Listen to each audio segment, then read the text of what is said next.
કરીએ તો જુઓ, સરકારે ક્રૂડના ઉત્પાદન પરની રોયલ્ટીની અંદર ઘટાડો કર્યો છે.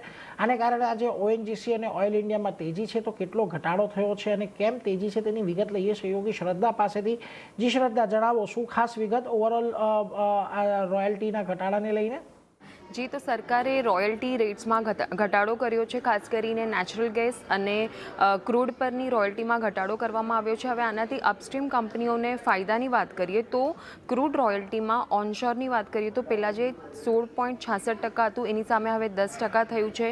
ઓફશોરની વાત કરીએ તો પહેલાં જે 9.09% હતું તે હવે ઘટીને 8% થયું છે. નેચરલ ગેસની વાત કરીએ તો પહેલાં 10% હતું એની સામે હવે 8% કરવામાં આવી છે.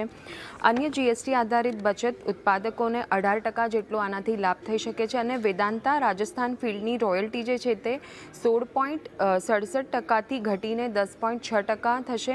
નવું માળખું એક્સપ્લોરેશન અને સ્થાનિક હાઇડ્રોકાર્બન ઉત્પાદનોને પણ આનાથી પ્રોત્સાહન મળતું આપણને જોવા મળશે. અને ONGC પર હવે CLSAનો એક રિપોર્ટ આવ્યો છે. તેઓએ રિપોર્ટમાં હાઈ કન્વિક્શન આઉટપરફોર્મ કોલ આપી છે અને ટાર્ગેટ જે છે તે 405 રૂપિયા પ્રતિ શેરના આપ્યા છે. ONGCની ફેર વેલ્યુ જે છે તે 7થી લઈને 9%ની રેન્જમાં તેઓને લાગી રહી છે. અને ઓઇલ ઇન્ડિયાની જે ફેર વેલ્યુ છે તે 9થી લઈને 11%ની રેન્જમાં તેઓને લાગી રહી છે એવું તેઓએ રિપોર્ટમાં જણાવ્યું છે.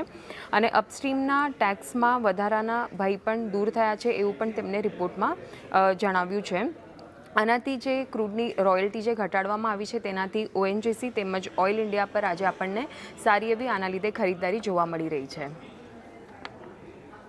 એટલે જુઓ, ખાસ કરીને આ બધી જે રોયલ્ટીની અંદર ઘટાડો કર્યો છે એને પગલે એક સારી તેજી અહીંયાથી આપણને જોવા મળી રહી છે.